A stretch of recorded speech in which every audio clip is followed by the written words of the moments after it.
கடவுளுடைய வசனத்துக்கு நேராக நான் வழி நடத்த விரும்புகிறேன். சங்கீதத்தின் புத்தகம் 123வது சங்கீதத்தில்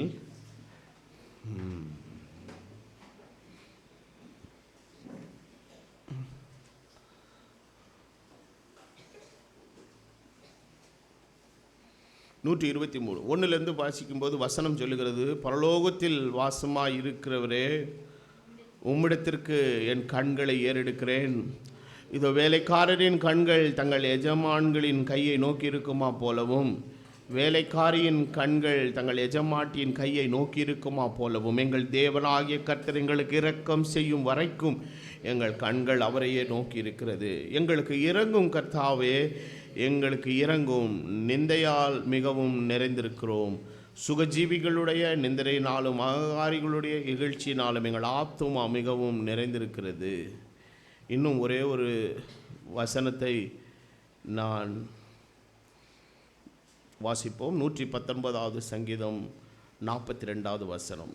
119ஆம் சங்கீதம் 42வது வசனம்.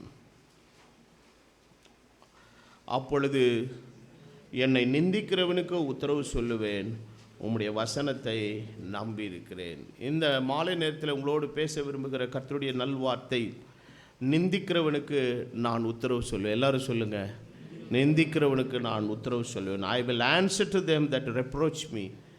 வாழ்க்கையில் நம்மளை எவ்வளோ நேரங்களில் எல்லாத்துலேயும் சூழ்நிலைகளை எவ்வளோ பேர் நிந்திக்கிறாங்க இல்லையா?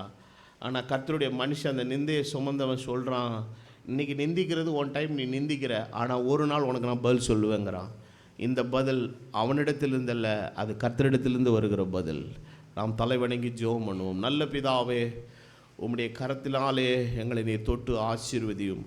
இந்த மாலை நேரத்தில் நம்முடைய ஜனத்திற்கு வேண்டியதான வார்த்தைகளை நீர் அருளி நம்முடைய ஜனத்தை நீர் பலப்படுத்தி உற்சாகப்படுத்தும். இயேசுவின் நாமத்தில் ஆமென். உட்காருவோம்.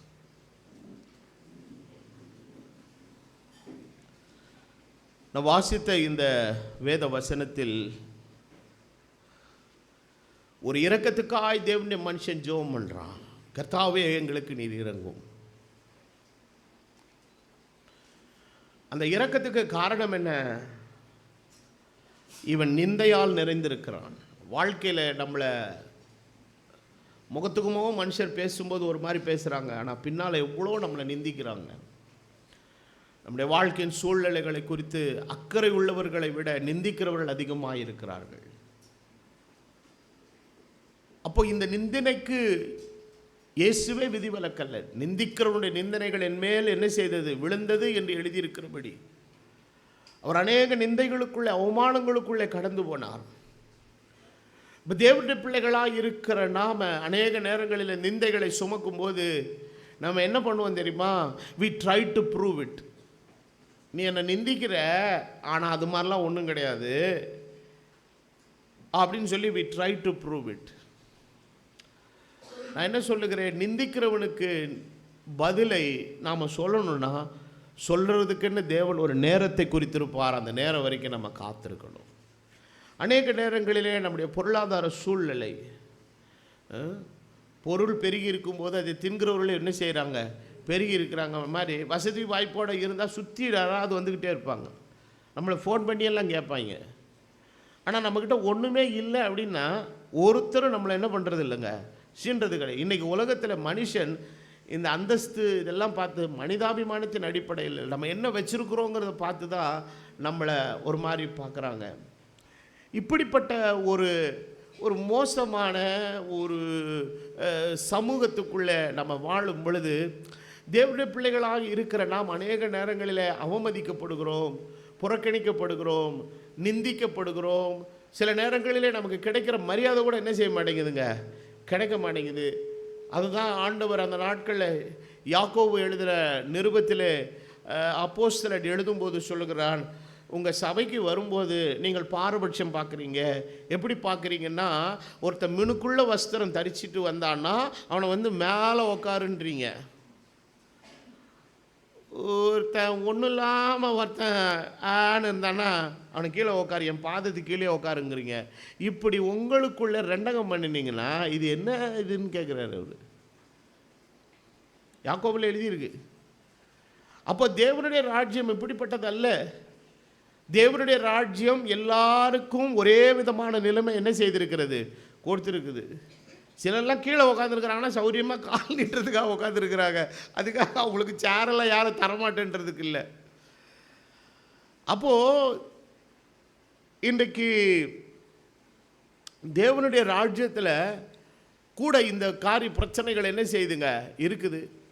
ஒரு ஊழியக்காரன் நல்லா அப்படியே டிப்டாப்பாக ஒரு காரில் வந்து இறங்கினாங்கன்னா 4 பேர் வந்து வாங்க ஐயா மேடைக்கு வாங்கன்னு கூப்பிட்ற வரைக்கும் அவன் பாவம் ஒரு ஜோல்லா பையை மாட்டிட்டு ஒரு பாவப்பட்ட ஒரு ஊழியக்காரன் அப்படியே ஓரமாக அப்படி நடந்து வந்தார்னா வாங்கன்னு கேட்குறது கூட இன்றைக்கி என்ன கிடையாதுங்க, மரியாதை இல்லை. இன்றைக்கி ஊழியக்காரன் நிலைமை அப்படி இருக்குது. இப்போ நான்லாம் போனேன்னா உடனே ஐயா வாங்க ஐயா வாங்கம்மா, ஏன்னா நான் கொஞ்சம் கட்டணம் வச்சு காசு எல்லாம் இருக்குது பாருங்க, கொஞ்சம் பார்க்கறதுக்கு அவனுக்கு தழுப்பாக இருக்கிற மாதிரி இருக்கும். வாங்க ஐயான்மா. நம்மளை மாதிரி இன்னொரு ஏப்ப சோப்பாக இருக்கும், அவனை கண்டுக்கவே மாட்டாங்க. முந்தைய நடராஜ மலையார்னு ஒரு கர்த்தருடைய ஊழியக்காரர் நல்ல இவாஞ்சலிஸ்ட் இருந்தார், பாவம் இறந்து போயிட்டார். அவர் ஒரு முறை கன்னியாகுமரி மாவட்டத்தில் ஊழியம் செய்யும்போது கூட்டம்லாம் முடிஞ்சுது, இரவு சாப்பாடு போடுறாங்க. சாப்பிட போடும்போது அவருக்கு சாப்பாடெல்லாம் பரிமாறப்படுது. அவர் டிரைவரை காணோம். டிரைவரை எங்கே காட்டா ஆளை காணோம், பக்கத்தில் ஆளை காணோம். அவர் கேட்குறாரு, டிரைவர் இருந்தானே எங்கேங்கன்னா, இல்லை அவனுக்கு வெளியில் நாங்கள் சாப்பாடு போட்டிருக்கோன்னு சொல்லி ஒரு இடத்த காட்டினாங்க. இவர் என்ன பண்ணான்னா யாராக எந்திரிச்சு போய் எனக்கு அங்கே போடுங்கன்ட்டார். அதோட வாய் மூடிக்கிட்டான், ஒருத்தன் கூட வாய் திறக்கல. இவர் எங்கே இருக்குது, அவனை இங்கே கொண்டு வாங்கன்னு சொல்லலை. இவர் என்ன பண்ணிட்டாரு, ஓன் ஜவுரியா நீ அவனுக்கு வெளியே போட்ட, எனக்கு அதை பற்றி பிரச்சனை இல்லை, ஆனால் அவனுக்கு என்ன மரியாதை அதுதான் எனக்குன்னு சொல்லிவிட்டு இவர் என்ன பண்ணிட்டாரு, எந்திரிச்சு அங்கே போய் உட்காந்துக்கிட்டு அவனுக்கு பக்கத்தில் உட்காந்து எனக்கு ஒரு இன்னொரு இலையை போடுங்க, எனக்கு சாப்பாடு போடுங்கன்ட்டார். போச்சா, முடிஞ்சு போச்சா? ஒரு தேவனுடைய மனுஷன்னா அப்படி தாங்க இருக்கணும். அப்போது உலகத்தில் அவமானங்கள், நிந்தைகள் எல்லாம் அநேக நேரங்களில் நமக்கு ஏற்படுகிறது உண்டு. நம்முடைய கல்வி தரங்களை வைத்து ஏற்படுகிற சில அவமானங்கள், பொருளாதார சக்தி இதில் கொன்றி மண்டி இருக்கும்போது ஏற்படுகிற அவமானங்கள், நமக்கு ஆஸ்தியும் பொருளும் நிறைவாக இருக்கும்போது எல்லாம் உயர்த்துவான், இல்லாத போது நம்மளை நிந்திப்பான். இப்படிப்பட்ட பலவிதமான சூழ்நிலைகள், இதை தாண்டி நம்முடைய வாழ்க்கையில் ஏற்படக்கூடிய எதிர்பாராத சில சூழ்நிலைகள் அப்படி இருந்ததுன்னு வச்சுக்கோங்களேன், அதை சொல்லி தூத்தியே என்ன பண்ணுவான் நம்மளை நிந்தி. அதாவது நம்ம வெளியவே என்ன பண்ண முடியாதுங்க, போய் தலை காட்ட முடியாது. பார்க்குறவங்கெல்லாம் நம்மளை பார்த்தாலே ஒரு மாதிரி வியர்டாக என்ன செய்வான், பார்ப்பான். அந்த மாதிரி ஒரு சூழ்நிலையை சில நேரங்களிலே நீக்குவான். ஆனால் பக்தன் சொல்லுகிறான், ஆண்டவரே எனக்கு இந்த நிந்தையிலேருந்து நான் எப்படி வெளியில் வர்றதுன்னு எனக்கு தெரியல, ஆனால் இதை நான் ப்ரூவ் பண்ணுறதுக்கு முயற்சித்தேன்னா அது இன்றைக்கி நாளைக்கு முடிகிற ஒரு பிரச்சனை அல்ல. இப்போ யாரோ ஒருத்தன் போகிறான், போட பிச்சைக்கார பையலன்னு சொல்லிட்டான்னு வச்சுக்கோங்களேன், ஒரு பேச்சுக்கு சொல்கிறேன். இப்போ அதுக்காக அவன் முன்னாடி நீங்கள் 1 கோடி ரூபாய் பேங்க் பேலன்ஸ் காட்டணும்னு முயற்சி பண்ணினீங்கன்னா 24 ஹவர்ஸில் நடக்கிற விஷயமா? வேணா வெறும் பேப்பரில் எழுதி போட்டு எத்தனை சைபர் வேணால் பக்கத்தில் என்ன செய்யலாம், போட்டுக்கலாம். ஆக அவன் அப்படி ஒரு வார்த்தையை நம்ம நோக்கி பிரயோகித்தான் என்பதற்காக அதை நம்ம ப்ரூவ் பண்ணணுங்கிற அவசியமே இல்லை. அப்போ நாம் நம்முடைய நிலையிலே நாம் இருக்கிறோம். ஆனால் இப்படிப்பட்ட சில சூழ்நிலைகள் காரியங்கள் எல்லாம் அநேக நேரங்களில் நம்மளை மிகவும் காயப்படுத்துது. சங்கீதக்காரன் 119வது சங்கீதம் 39 அவன் சொல்கிறான், நான் அஞ்சுகிற நிந்தையை என்னை விட்டு விலக்கியறல்ன்றான். சில நிந்தைகளில் கேட்டுக்கலாம், டாலரன்ஸ் பண்ணிக்கலாம். சில நிந்தைகளை என்னவே பண்ண முடியாதுங்க, கேட்கவே முடியாது. அது கேட்குற அளவுக்கு நமக்கு அதை தாங்க கொள்ளக்கூடிய எண்ணமும் இல்லைங்க, சக்தியும் இல்லை, பலனும் இல்லை. அப்போது இது எல்லாவற்றையும் சொல்லிட்டு இதே சங்கீதத்தில் தான் சங்கீதக்காரன் சொல்லுகிறான், ஆண்டவரே என்னை நிந்திக்கிறவனுக்கு நான் என்ன சொல்லுவேன், உத்தரவு சொல்லுவேன். ஆனால் நான் அஞ்சுகிற நிந்தையை மாத்திரம் எனக்கு வர வச்சிடாதீங்க. ஏதோ நிந்திக்கிறானா, என்னுடைய தாங்கும் சக்திக்கு ஏற்ற அளவுக்கு அவன் என்ன பண்ணிட்டு போட்டான், ஆண்டவரே நிந்திக்கிட்டான். அன்றைக்கி சிமேயும் யாரை தூச்சிக்கிட்டே போகிறான், தாவீதை தூஷிச்சுக்கிட்டே போகிறான். கூட இருக்கிறவனுக்கா அப்படியே கொதிக்குது. அவன் பாட்டுக்கு லூசுத்தனமாக பேசிக்கிட்டு இருக்கேன், அவன் பாட்டுக்கு பின்னாடியே இருந்தாலும் வர்றாரு சொல்லிட்டு தாவீதுகிட்ட கேட்குறாங்க, அவன் இப்படி பேசிட்டு வரானு உங்களுக்கு ஒன்றுமே தெரியலையா தாவீது, எங்ககிட்ட விடுங்க, ரெண்டில் ஒன்று பண்ணிடுறோம் அப்படிங்கிறான். அப்போ தாவீது சொன்ன ஒரு கூல் ஆன்சர் என்ன தெரியுமா, தூஷிக்கிறதுக்கு கர்த்தர் அனுமதிக்க தூஷித்து போகிறான். ஆனால் தாவீது அதை எப்படி ரொம்ப ஈஸியாக எடுத்துக்கிட்டான்னு நமக்கு தெரியல. அப்போது இன்றைக்கு இந்த நிந்தனைகளால் நாம் நிறைந்திருக்கும் போது கர்த்தர் சொல்லுகிறார், நான் அவனுக்கு உத்தரவு கொடுப்பேன். அப்போ இயேசு கிறிஸ்துவனுடைய வாழ்க்கையில் ஏற்பட்ட ஒரு நிந்திக்கிறவனுடைய நிந்தைகள் என் மீது விழுந்தது. எப்போ விழுந்துச்சுன்னா அவர் சிலுவையில் தூங்கும்போது. என்ன சொல்கிறான், இவன் நிறைய பேரை காப்பாற்றினான், ஆனால் இவனை காப்பாற்றிக்கவனால முடியலையே. நீ உண்மையிலே எளியானா என்ன செய்ய, கீழே இறங்கி வா. நிந்திக்கிறான். இத்தனைக்கும் அற்புதங்களை செஞ்சவர், செத்து 4 நாளானவனை உயிரோடு எழுப்பினவர், 5 அப்பம் 2 மீனா 5000 பேருக்கு சாப்பிட கொடுத்தவர், மரித்தோரை உயிரோடு எழுப்பினவர், 400 விதவையினுடைய மகனை உயிரோடு எழுப்பினவர். அவர் செய்யாத அற்புதங்களே கிடையாது. கடலின் மேல் என்ன செய்தார், நடந்தார். இப்படிப்பட்ட ஒரு பெரிய மகத்துவமான தெய்வத்துக்கு இந்த சில்லற பயல்கள்லாம் என்ன பண்ணிகிட்டு இருக்கான், இப்போ கமெண்ட் அடித்து பேசுகிறான். என்ன பண்ண முடியும் அவர்கிட்ட? அவர் ஒன்றுமே செய்யலை. அவர் ஒன்றே ஒன்று தான் செய்தார், ஆண்டவரே பிதாவே இவர்களுக்கு மன்னியும், தாங்கள் செய்வதை அறியாதிருக்கிறார். அந்த நாட்களில் இந்த மஞ்சள் பத்திரிகைன்னு ஒன்று இருக்கும், ஜூனியர் விகடன் ஒரு பத்திரிகை, அது கூட இப்போ வருதானு தெரில. அந்த பத்திரிகையில் ஒரு ஊழியக்காரரை பற்றி ரொம்ப அசிங்கமாக எழுதிவிட்டானுங்க. இதே நடராஜ மலையாரை பற்றி தான் ரொம்ப கேவலப்படுத்தி ரொம்ப தவறாக எழுதிட்டான். அந்த இஷ்யூஸ் வெளியாச்சு, பார்த்தா ரொம்ப அதிர்ச்சியாக இருக்குது, என்ன இப்படி எழுதியிருக்கானேன்னு சொல்லி. அப்போ தான் அவங்க அந்த ஒரு பாட்டை எழுதுகிறான், ஏனென்று கேட்க உரிமை இல்லையே, எதையும் தாங்கும் ஒரு இதயத்தை எங்களுக்கு தரணும் ஒரு எழுதின ஒரு பாட்டு இருக்குது. ஏனென்று கேட்க உரிமை இல்லையே, எதையும் தாங்கும் ஒரு இதயம் தாருன்னு எழுதுனாங்க அந்த காலில். அப்போது வாழ்க்கையில் இதெல்லாம் சூழ்நிலைகள் நம்முடைய நோக்கி கடந்து வரும்போது, அப்போ இயேசு நிந்திக்கப்பட்டார் தேவனுடைய குமாரன் என்கிற நிலைமையில். அந்த நிந்தனைக்கான பதில் எத்தனை நாள்லேயே கிடச்சிதுங்க? 3 நாள்லேயே கிடச்சிது. எப்படி கிடச்சிதுன்னா, அவர் மரணத்தையும் பாதாளத்தையும் வெற்றி வீரனாக வெளியே எழுந்திரிச்சு வந்தார். அவர் கல்லறையினுடைய முத்திரைகளை எல்லாம் என்ன பண்ணாருங்க, உடைச்சி எறிஞ்சார்.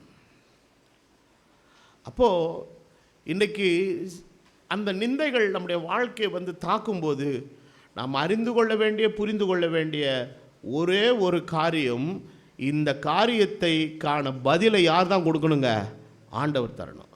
முதலாவது. 2வது பாயிண்ட் என்னன்னா, இதற்கு நமக்கு உத்தரவு கொடுக்கறதற்கு நாம் டைம் ஃபிக்ஸ் பண்ணக்கூடாது. அதற்கான நேரத்தை கர்த்தர் என்ன பண்ணி வச்சுருப்பார்? ஆண்டவர் என்ன செஞ்சு வச்சுருப்பாருங்க? குறித்து வச்சுருப்பார். அப்போ அந்த வேலையும் நேரமும் வரும்போது கர்த்தர் நம்மளை உயர்ந்த இடத்துல கொண்டு போய் கர்த்தர் என்ன செய்ய வைப்பாருங்க?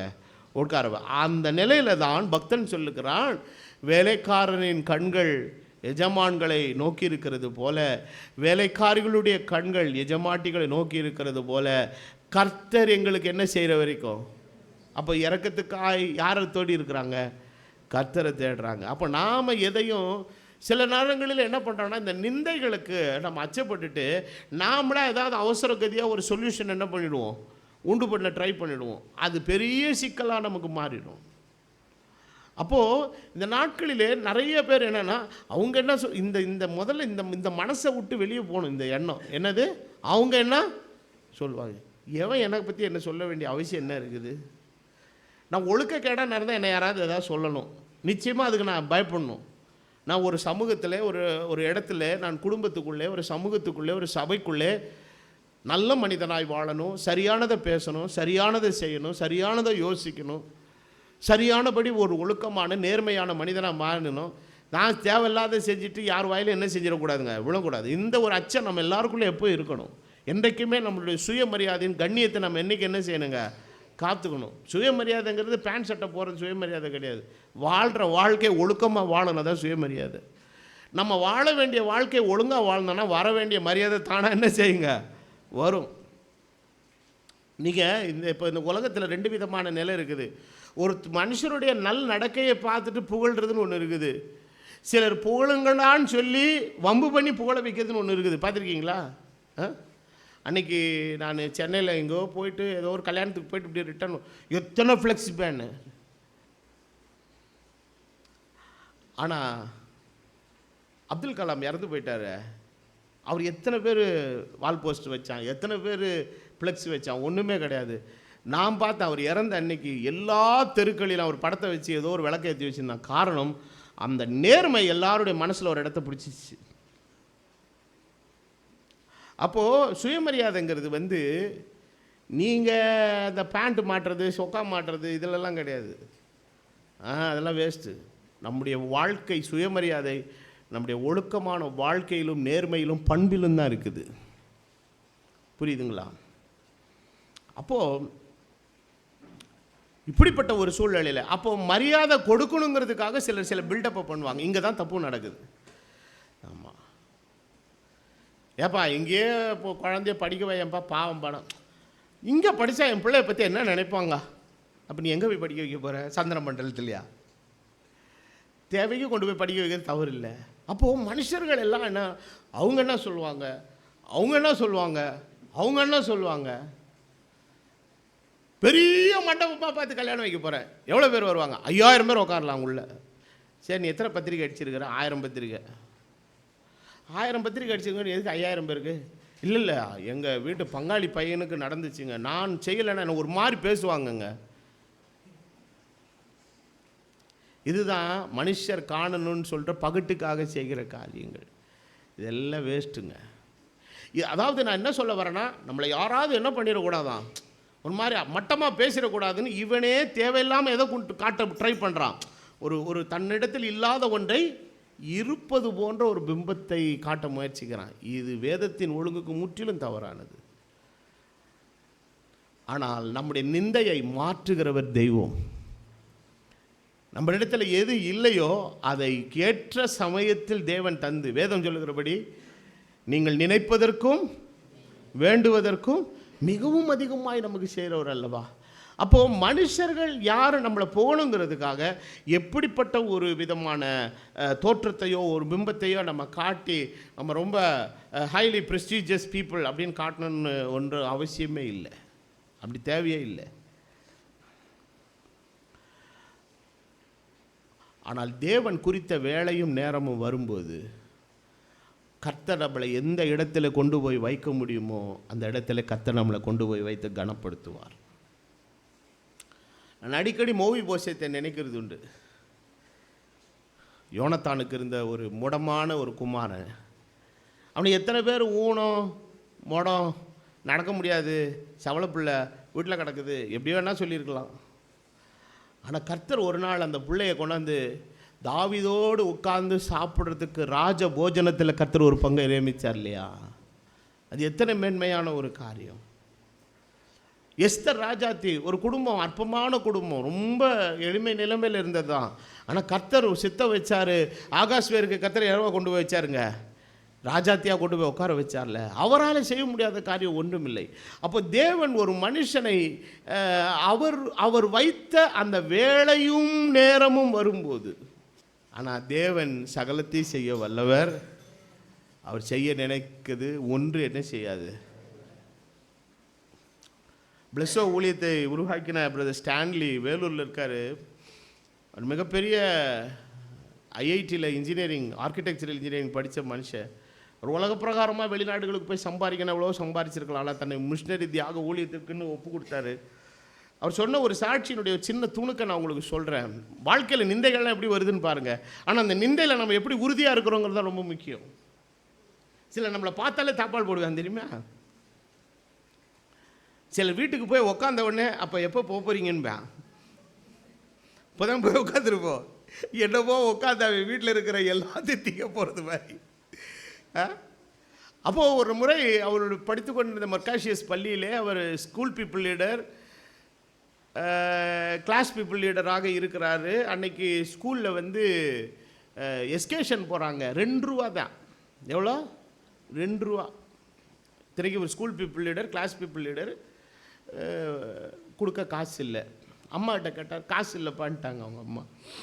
இப்போ போய் வாத்தியார், என்னடா நீ வரலையாடா, நீ தாண்டா school people leader, class people leader, வரலையாடா அப்படின்னா, இல்லை அம்மா காசு இல்லைன்னு சொல்லிட்டாங்க. இல்லை சாயங்காலம் வாத்தியார் என்ன சொல்லிட்டாரு, உங்கள் அம்மா எனக்கு நல்லா தெரியும் அப்படின்னு சொல்லிவிட்டு, அந்த அம்மா ஒரு கிறிஸ்தவ அம்மா, இவரும் கிறிஸ்தவ பள்ளிக்கூடம், எல்லாமே வாத்தியார்கள்லாம் கிறிஸ்தவங்க தான், நான் வந்து பார்க்குறேன் அப்படின்னு சொல்லிவிட்டு சாயங்காலம் வீட்டுக்கு வந்துட்டு, அவங்க பேர் அன்பக்கா, இந்த நாங்கள் டீச்சர்ஸ் எல்லாம் சேர்ந்து 50 பைசாவை போட்டு 2 ரூபாயை கட்டி கூப்பிட்டு போகிறோம் பையனை, நீங்கள் அப்புறம் பொறுமையாக கொடுங்க அப்படின்ட்டாங்க. அவங்க ஒரே வார்த்தை சொல்லிட்டாங்க, நோ கடன். எந்த சூழ்நிலையாக என்ன வாங்கக்கூடாது. She is a woman of principle. அந்த வறுமை, அதான் சொல்லுவாங்கள்ல, வறுமையிலும் என் பிள்ளை எஸ்கேஷன் போகலன்னா எவன் சிரிச்சான்னா சிரிக்கலன்னா, நானுக்கு ஆண்டவர் புசிக்கிறதுக்கு வாயை கொடுத்துருக்காரு, சோறு கொடுத்துருக்காரு, சாப்பிட்டு பேசாமல் படுத்து நீ தூங்குவேன், எங்கே தூங்கணுன்னா அதெல்லாம் நோ கடன்ட்டு அனுப்பி விட்டாங்க. அவர் வீட்டு வாசலில் எப்படியோ உட்காந்துருக்காரு. அந்த எஸ்கர்ஷன் போகும்போது என்ன பண்ணுவாங்கன்னா, ஸ்கூல் யூனிஃபார்ம் போட்டு ஒரு பரேடு மாதிரி போய் பஸ் ஏறி போவாங்க. அப்படியே நடந்து போகுது, பார்த்துக்கிட்டு அப்படியே அழுகிறாரு, என்ன செய்யுதுன்னு தெரியல. கிளைமேக்ஸ் என்னன்னா, அவரோடு படித்த எத்தனையோ மாணவர்கள் எல்லாரும் அன்றைக்கி அந்த எக்ஸ்கர்ஷன் 2 ரூபா கொடுத்து போனால், எங்கள் குடும்பத்தில் எல்லாருக்கும் கொடுக்கக்கூடிய, அதில் படித்த என்னோடு படித்த அதில் நிறைய மாணவர்கள் இன்றைக்கி எல்லாரும் படித்து நல்ல நல்ல உத்தியோகத்தில் பதவியில் இருக்கிறாங்க. அவர்கள் போகாத அளவுக்கு அதிக வெளிநாடுகளை போனது நான் ஒருத்தந்தார். காரணம் இதுதான். அன்னைக்கு அந்த 2 ரூபா கொடுத்து என் பிள்ளைய நான் அனுப்பாமல் போயிட்டேன்னா என் பிள்ளைய பற்றி என்ன நினைப்பாங்கன்ற ஒரு நிந்தைக்கு அந்த அம்மா ஒரு கணம் யோசித்து தன் கண்ணியத்தை விட்டு கீழே இறங்கியிருந்ததுன்னா போயிருக்கலாம், பெரிய விஷயம் இல்லை.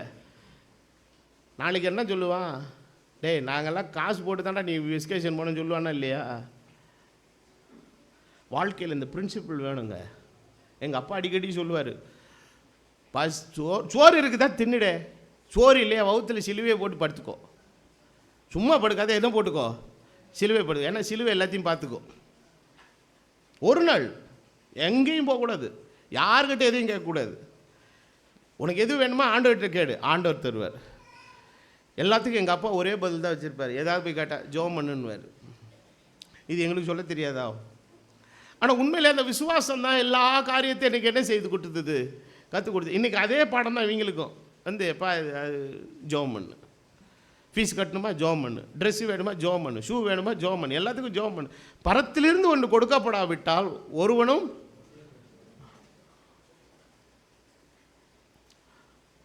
சில நேரங்களிலே நம்முடைய பிள்ளைகள் வந்து அந்த கூட படிக்கக்கூடிய சக மாணவர்களுக்கு இணையான ஒரு நிலையிலே அவங்களுடைய உடுப்புன்னு அலங்காரங்கள்லாம் இல்லைன்னு சொல்லிட்டு சில பேர் தேவையில்லாமல் கடனெல்லாம் வாங்கியெல்லாம் பண்ணுவாங்க. என் கூட படிக்கிற பையன்பா, அவங்க அப்பா வந்து 1.25 லட்சத்துக்கு ஒரு செல்ஃபோன் வாங்கி கொடுத்துருக்காருப்பா. உடனே இந்த அப்பன், இவன் கிறுக்கு அப்பன், இவன் என்ன சொல்கிறான், ஆமாம் நானும் ஒரு செல்ஃபோனை வாங்கி கொடுப்பேன், என் பிள்ளைய மட்டமாக நினச்சிட்டாங்கன்னா இது வேலைக்காகாது. இது இன்னும் மிகப்பெரிய நிந்தைகளை உனக்கு உண்டாக்கி கொண்டே இருக்கும். இதற்கு ஒரு அடிப்படை அர்த்தத்தை சாலமோன் ஞானி தன்னுடைய நீதிமொழிகளிலே சொல்லுகிறான். வாசிப்போம். 27:11 சொல்லுகிறான், வாசியுங்கள். என் மகனே, என்னை நிந்திக்கிறவனுக்கு நான் உத்தரவு கொடுக்கத்தக்கதாக, எல்லாரும் சொல்லுங்க, என்னை நிந்திக்கிறவனுக்கு நான் உத்தரவு கொடுக்கத்தக்கதாக நீ ஞானவானாகு. ஐயா, உன் வாழ்க்கையில் இருக்கிற நிந்தை மாற வேண்டுமானால் நீ கர்த்தரை சார்ந்திருப்பது மாத்திரமல்ல, அவருடைய கரத்தை நோத்தி இருக்கிறது மாத்திரமல்ல, நீ என்ன உள்ளவனா மாறணும். என்ன உள்ளவனா மாறணும்? எது ஞானம்? இந்த டிகிரின்னு வாங்கி வச்சுருக்கீங்களா? அதுவா? ABCDFGHIJKLMNOPQRSTUVWXYZ அதுவா?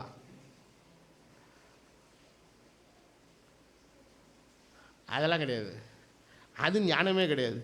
கர்த்தருக்கு பயப்படுதல்ல ஞானத்தினுடைய ஆரம்பம்.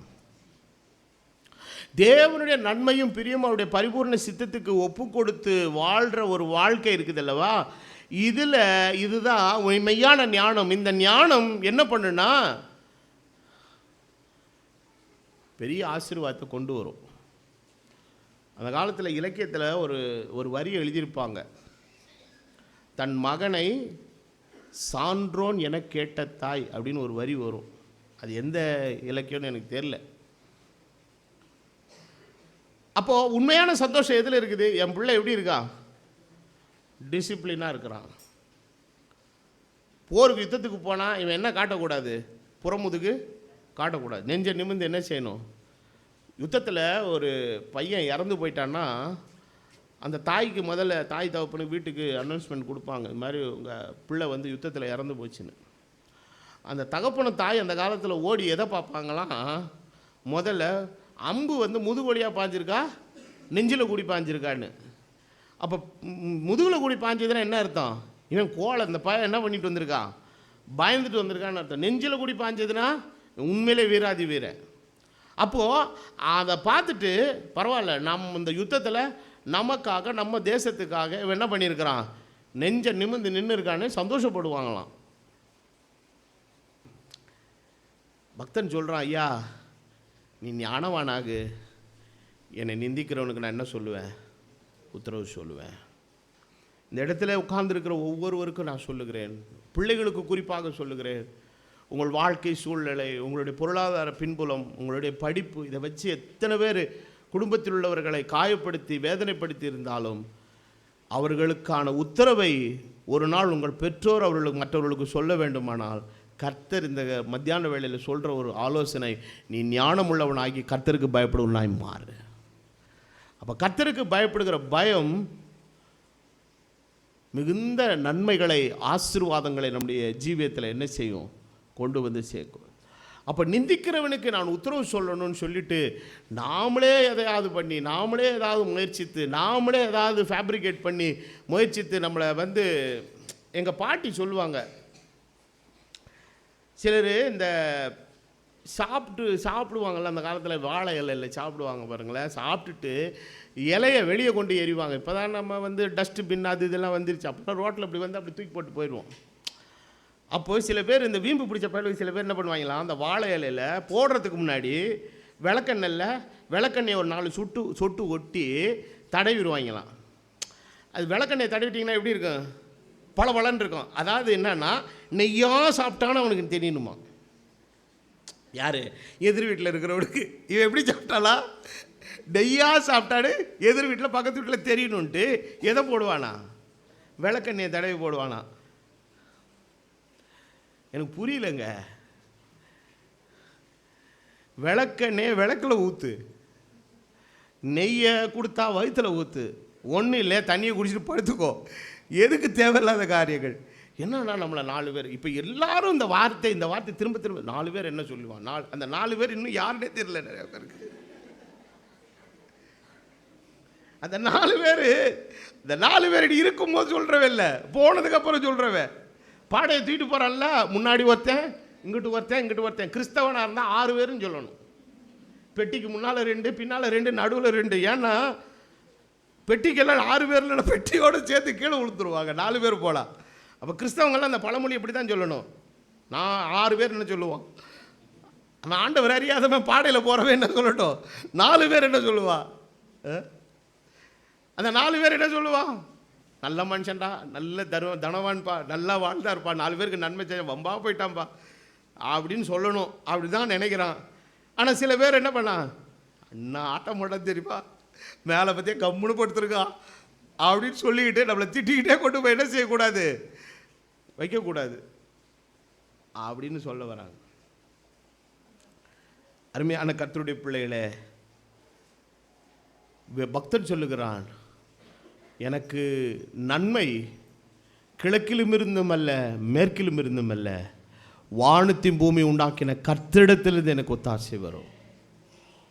உன் காலை அவர் என்ன செய்ய விட்டார், தள்ளாட விட்டார்.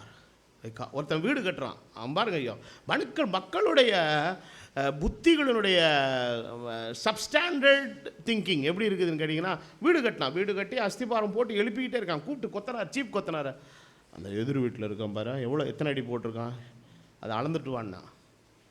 மேஸ்திரி கேட்டா, எதுக்குங்க அதை அளக்கணும், அவன் போட்டிருக்கிறத ஒரு அடி ஹைட்டு ஜாஸ்தி போடு. என்னது, அவன் சொன்னான், சார் ரோடு இவ்வளோ லெவலில் இருக்குது, இந்த ரோட்டுக்கு இந்த லெவலில் போட்டால் தான் வண்டி என்ன செய்ய முடியும், ஏறும், வசதியாக இருக்குது சார், இதுக்கு மேலே போட்டால் நல்லது இல்லை சார்னு சொல்கிறான். கேட்க மாட்டேங்கிறான். இல்லை அவன் எதிர் வீட்டில் இருக்கான், ஒரு மாதிரி தலுப்பாக இருக்கான், அவன் ஒரு 2.5 அடி தான் போட்டிருக்கான், எனக்கு ஒரு 3 அடியாக அப்படி ஒசத்தி போட்டு கொடு, ஏன்னா என் வீடு கொஞ்சம் அப்படி போட்டுட்டான், பால் காய்ச்சிட்டான், முடிச்சிட்டான், எல்லாம் வாங்கிட்டான். இவன் ஒரு நாள் காரை வாங்கிட்டு பின்னால் எடுத்தான் பாருங்க, சொர்றன்னு பின்னாடி வந்து இன்னொரு கார் மேலே மோதிடுச்சு. அந்த பொண்டாட்டி கத்துது, நான் அப்பயே சொன்னேன் கொஞ்சம் மட்டமாக போட்டிருந்தேன்னா கார் மேலே என்ன செய்யும், ஏறி இருக்கும். அப்போது இதெல்லாம் this kind of a worldly kind of thinking, இதெல்லாம் சப்ஸ்டாண்டர்ட் திங்கிங். மக்கள் என்ன சொல்லுவார்கள் என்கிற ஒரு காரியம். இன்றைக்கி நம்முடைய கல்வி முறையில் யூனிஃபார்மை ஏன் கொண்டு வந்தாங்க யாருக்காவது தெரியுமா? பள்ளிக்கூடத்தில் ஏழைக்கும் பணக்கார குழந்தைக்கும் என்ன தெரியக்கூடாதுங்க, வித்தியாசம் தெரியக்கூடாதுங்கிறத ஒழுங்குமுறைப்படுத்துறதுக்காக அன்றைக்கி பிரிட்டிஷர்ஸ் கொண்டு வந்தாங்க. பிரிட்டிஷ்லலாம் லண்டன்லலாம் போனீங்கன்னா இன்னும் ஸ்கூலில் எல்லோரும் இருக்கிறாங்க. சவுத் ஆஃப்ரிக்காவில் போனால் எல்லா ஸ்கூல் குழந்தைங்களும் போட்டு, ஆனால் அமெரிக்காவில் அது கிடையாது. அவன் டவுசர் எங்கே சரி மாட்டிக்கிட்டு அவன் பாட்டுக்கு ஜாலியாக ஒரு மாதிரி பங்குற மாதிரி தான் வருவாங்க அவங்க ஸ்கூலுக்கு. அதெல்லாம் பண்ணாங்க பாருங்கள், அந்த யூனிஃபார்மிட்டியை கொடு. ஏன்னா யாரும் ஒருத்தர் வந்து பழித்து பேசிடக்கூடாது. அப்போது அறிய வேண்டிய ஒரு சத்தியம் என்னன்னா, நம்மளை யாரோ ஒருவர் நிந்திக்கிறார்களே என்பதற்காக எந்த ஒரு விஷயத்தையும் நாம் ஆர்டிஃபிஷியலாக என்ன பண்ண முடியாதுங்க, உருவாக்க முடியாது. நம்முடைய மேன்மையும் நம்முடைய உயர்வும் நம்முடைய வளர்ச்சியும் ஆசீர்வாதமும் நம்முடைய கரத்தில் அல்ல, சகலமும் தேவனுடைய கரத்தில் இருக்கிறது. சகலவற்றையும் நன்மைக்காக செய்கிறவர், வேதம் சொல்லுகிறது, அவர் சகலவற்றையும் அதினதின் காலத்தில் எப்படி செய்வார், நேர்த்தியாய் செய்வார். ஹல்லேலூயா. அப்போ இந்த ஒரு அடிப்படை ஞானம், அப்போ நான் தேவனுடைய பார்வையில் நான் எப்படி இருக்கிறேன், அவரால் நான் எப்படி நடத்தப்படுகிறேன், அதுதான் நமக்கு ரொம்ப முக்கியம். அப்போது நமக்கு ஆண்டவர் எதை நமக்கு தந்திருந்தாலும் சகலமும் யாரிடத்திலிருந்து வந்த காரியங்கள், அவரிடத்திலிருந்து வந்த காரியங்கள். அப்போ அந்த ஒரு நிலையில் தான் நான் என்னை நடத்த முடியுமோ ஒழிய அதற்கான தேவையற்ற ஜோடனைகளையோ அலங்காரங்களையோ செஞ்செல்லாம் நம்ம ஒன்றும் பண்ண முடியாது. அப்போ உடனே மற்றவங்களாம் நம்மளை குறித்து ஒரு மாதிரி நினைப்பாங்களே, நினச்சிட்டு போகிறாங்க, அதை பற்றி நமக்கு என்ன பிரச்சனை? நமக்கு மற்றவர்கள் என்ன பேசுகிறார்கள் என்பதை பற்றி என்னவே இல்லை. இப்போ கூட இந்த பிரசங்கத்தை பற்றி நீங்கள் என்ன நினைக்கிறீங்கன்னு சொல்லி கூட எனக்கு கவலை கிடையாது. நீங்கள் எப்படின்னா எடுத்துக்கோங்க. நீங்கள் ஒருத்தன் சொல்கிறான் நல்ல பிரசங்கன்னு சொல்லுவான், இன்னொரு ஆள் கொழுப்பத்து போய் பேசுகிற மாட்டேன் அப்படின்வான், இன்னொருத்தன் சொல்லுவான் இந்த ஆளுக்கு பசி நேரம் டைம் தெரியாமல் பேசினே போகிறேன், இன்னும் 4-4 மணி நேரம் இருக்குது, எப்போ தான் இருந்தாலும் முடிப்பானோ தெரியல, இந்த மழை வேறு கொட்டுன்னு ஒரு இறக்க சோபா வேணாம், ஒரு அரை மணி நேரத்துக்கு முன்னாடி இந்த பிரசங்கத்தை முடிக்கக்கூடாது. ஒவ்வொருத்தர் ஒவ்வொரு விதமான கற்பனை நினைவுகளுக்குள்ள இதெல்லாம் இப்படியா இருக்குமோன்னு யோசிச்சு நான் பிரசங்கம் பண்ணேன்னா பிரசங்கமே பண்ண முடியாது. இப்போ ஒன்று எல்லாத்தையும் மறந்துட்டு 4 செவுரு இருக்குது, ஒரு கேமரா இருக்குன்னு பிரசங்கம் பண்ணிக்கிட்டு இருக்கிறேன். அல்லேலூயா. நான் இருக்கிறேன், எங்கள் பக்கத்தில் ஏசப்பா இருக்கிறார். மனுஷன் சொல்லுகிறான், நான் நிந்திக்கிறவனுக்கு நான் உத்தரவு கொடுக்கத்தக்கதாக. அப்போ வாழ்க்கையில் நமக்கு ஏற்பட்ட சில காயங்களாலே ஏற்பட்ட அந்த நிந்தைகள், அன்னாளுக்கு ஏற்பட்ட ஒரு பெரிய நிந்தை.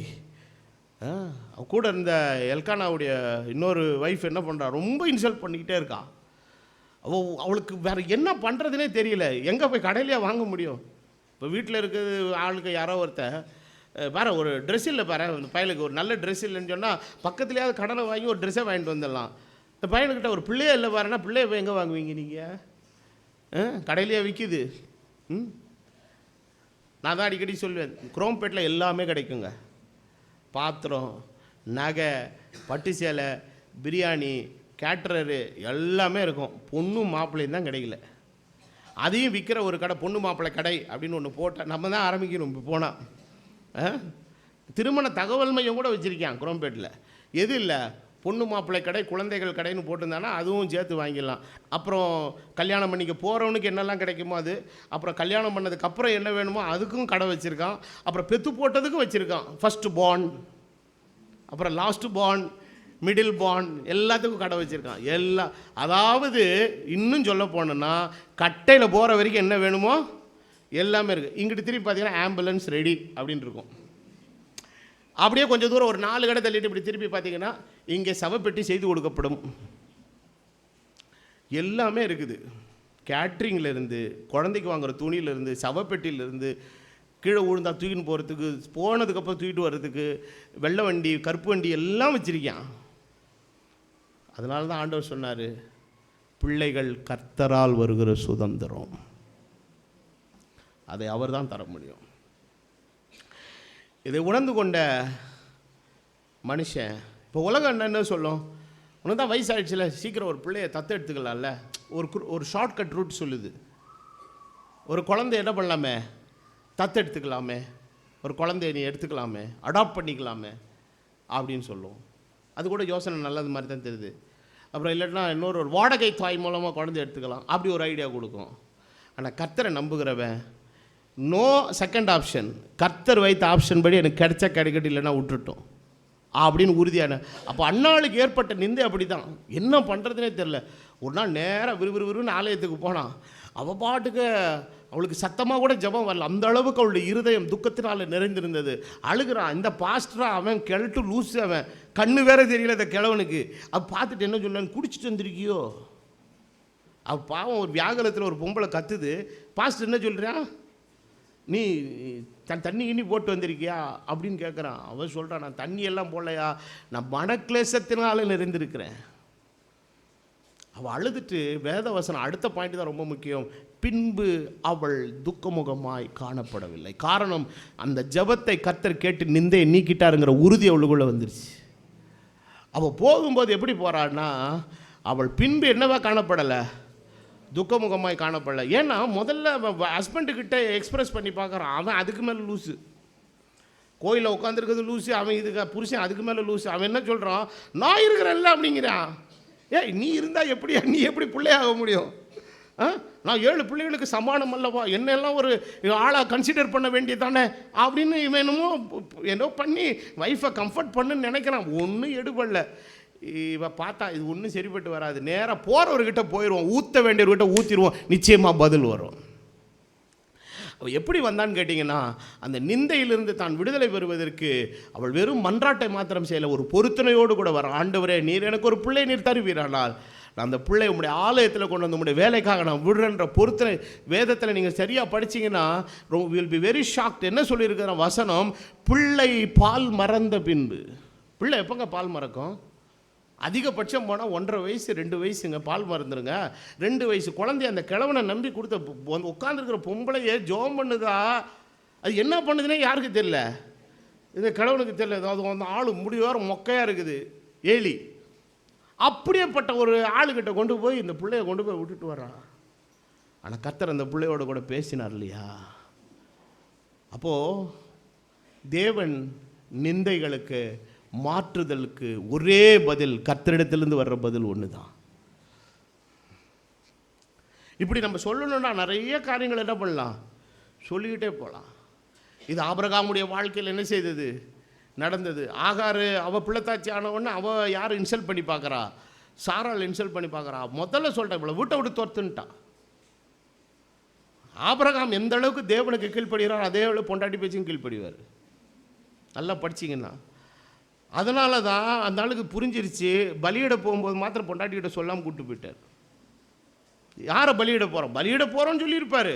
ஆனால் இந்த பிள்ளைய பலியிட போகிறோன்னு என்ன பண்ணல, சொல்லியிருந்தான்னா சாரை அங்கேயே போட்டு தெளியிருக்க. யாரை, ஆபிரகாம் சொல்லலை. ஏன்னா தெரியும் இந்த பொம்பளை எங்கேயாவது பிரச்சனை பண்ணி வில்லக்கப்பட்டிரோடு நம்பி ஆம்பாடு கூப்பிட்டு போயிட்டான்.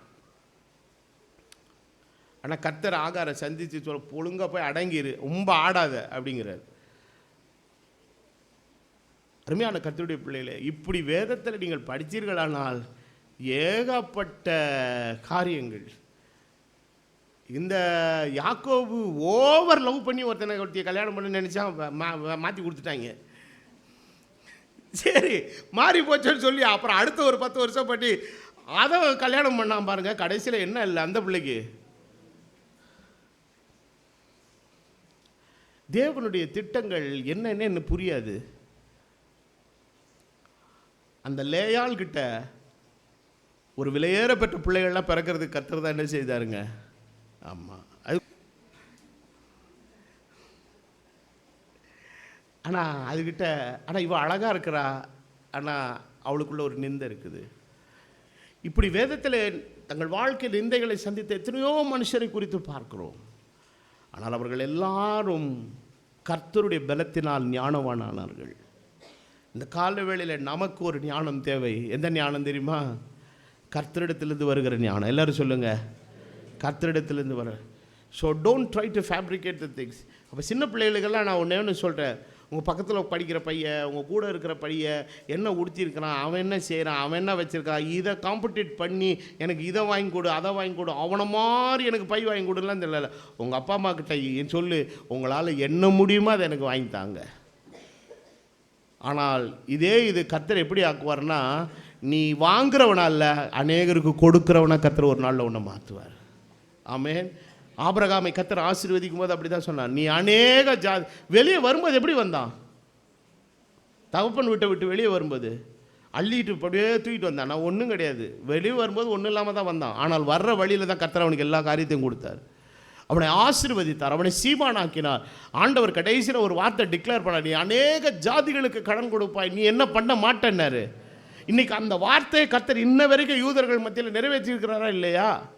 யூதர்கள் போய் யாருக்கிட்ட என்ன வாங்கவே மாட்டான், கடனே வாங்க மாட்டான். அவன் கடனே வாங்குற இடமே கிடையாது, அவன் கடன் கொடுக்குற இடம்.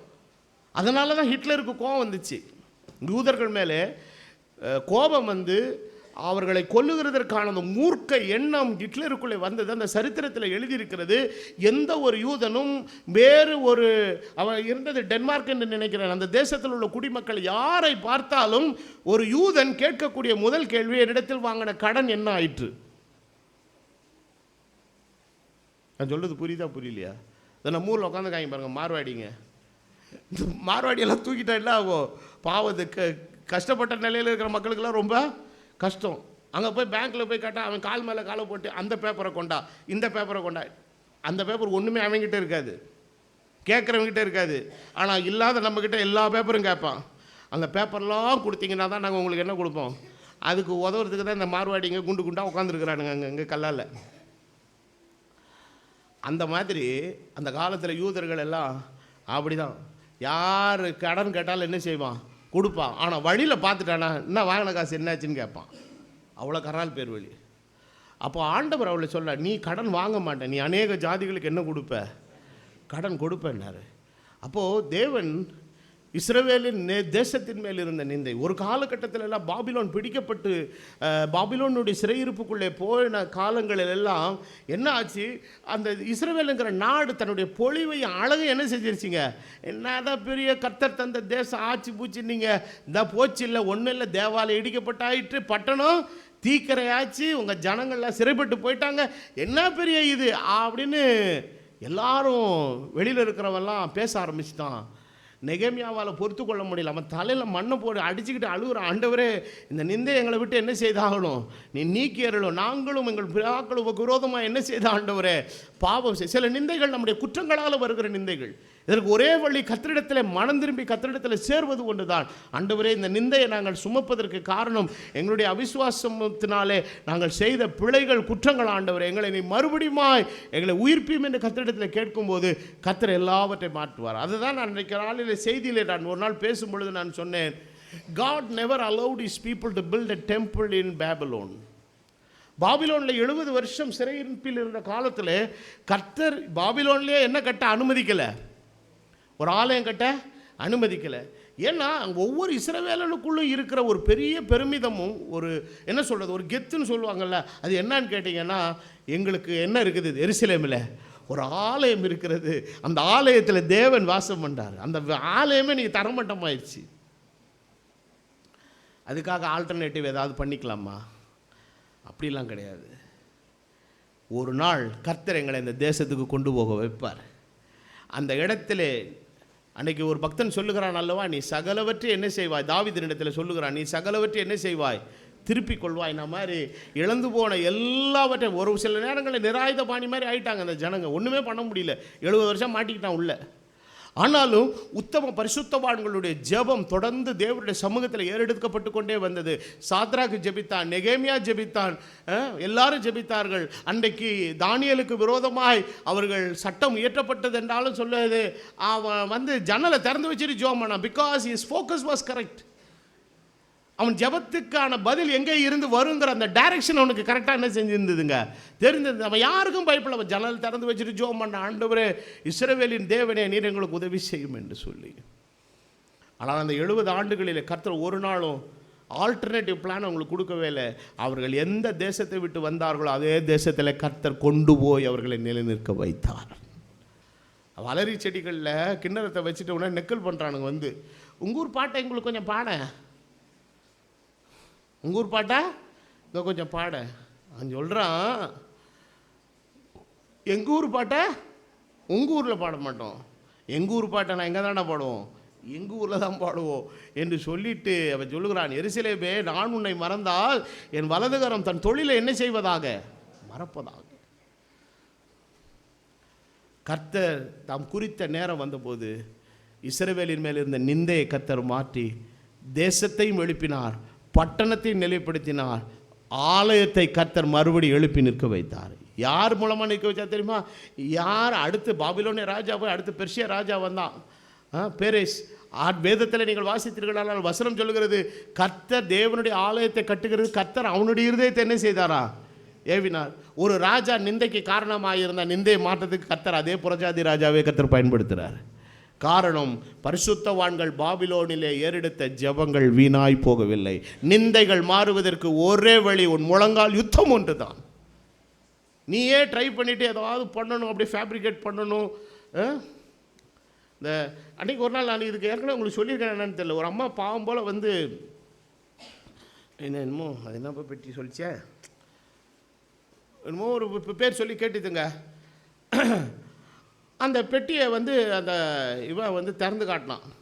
அதில் என்ன இருக்குன்னா 2 கம்மல், ஒரு மோதிரம், ஒரு செயின், ஒரு நெக்லஸ்ஸு, 2 வளையல், என்னென்னமோ இதெல்லாம் இருக்குது. அப்போது அவன் சொல்கிறான், இது வந்து ஒரு நாள் வாடகை வந்து என்னமோ ஒரு விலை சொல்கிறான். இந்த அம்மா அதில் பேரம் பேசுது. எனக்கு முதல்ல ஃபஸ்ட்டு புரியலை. கடையில் வந்தால் பொருள் வாங்குவாங்க, இது எதுக்கடா இந்த அம்மா வாடகைன்னு சொல்லுது, வாடகைக்கு ஒன்றுமே எனக்கு புரியலை. சரி நான் அந்த அம்மா போனேன், ஏன்னா அந்த கடைக்கார் ஓனர் வந்து எனக்கு நண்பர் தான். போன உடனே கேட்டேன், சார் வாடகைன்னு கேட்குறாங்களா, அது என்ன சார் எனக்கு புரியல அப்படின்னு. இல்லை சார், கல்யாண காட்சிக்கு போகும்போது நகை நட்டு இல்லாதவங்களாம் இதை வந்து என்ன பண்ணிட்டு போவாங்க, எங்ககிட்ட வாடகைக்கு வாங்கிட்டு போவோம் சார், 500 ரூபாயிலேருந்து 3000 வரைக்கும் இருக்குது சார் அப்படின்னு சொல்லிட்டு அவன் உங்களுக்கு ஏதாவது வேணுமான்னு பெட்டி தூக்கிட்டு வரான்.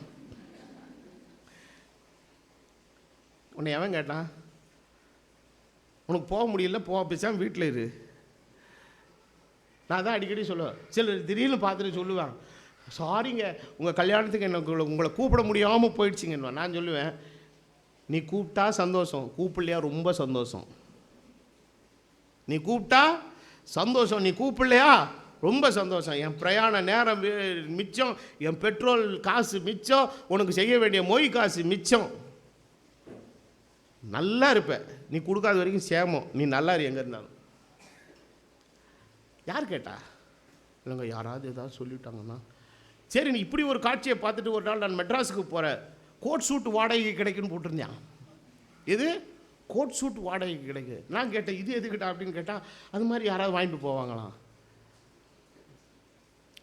இன்னும் விட்டா பொண்ணு மாப்பிள்ளை குழந்தை எல்லாமே வாடகை கொடுத்துருவாங்க போல இருக்குது. அப்போ இந்த சமூகம் இன்றைக்கி எதை நோக்கி போகுது?